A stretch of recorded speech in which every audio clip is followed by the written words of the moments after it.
Hey guys, আসসালামু আলাইকুম। আমি আরিশা। আর এখানে আমি ভাবতেছি আমি কি করব? আজকে আমার ফার্স্ট ভ্লগ।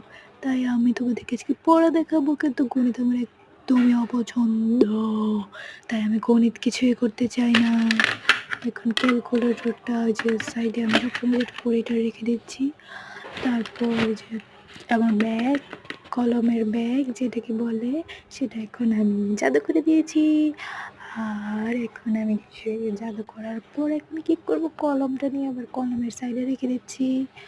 তারপর গণিত বই, ইসলাম বই, আর আমার খাতা, আর বাংলা ভাষা ব্যাকরণ এটা বের করে নিয়েছি, যদিও আমি পড়বো না কিছু। যাই হোক, আমার লেখাগুলো তোমরা দেখে নাও, খুবই বাজে লেখা আমার। যাই হোক, আমার লেখা খুবই বাজে, তোমরা কেউ মন্তব্য করবে না। মন্তব্য করলে তোমাদেরকে আরেকটা থাপ্পড় দিব। তো দেখো, আমাকে এতগুলো পড়া দিয়ে গেছে স্যার, তাও আমি পড়া শেষ করবো না গেছি। তাও না, পড়তে তো হবেই। যাই হোক, এখন আমি ধর্ম পড়বো।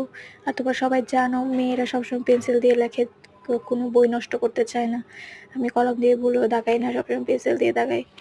সো এই তো এখানে এই অধ্যায়টা নাই, দ্যাটস ওয়াই আমি কেন জানি এটা পড়ছিলাম, আমি জানি না। তারপর হচ্ছে ইমান, হ্যাঁ এটা আছে, দ্যাটস ওয়াই এটা পড়ছি। তোমাদেরকে দেখানোর জন্য পড়ছি, আমি ভুলেও এরকম ভাবে পড়ি না। সামনে এসএসসি পরীক্ষা, তারপর এরকম ভাবে পড়ি না। আমি হচ্ছে আমি। সো আর কি করবো, সো সবাই সাবস্ক্রাইব করে দিও, লাইক কমেন্ট শেয়ার করে দিও।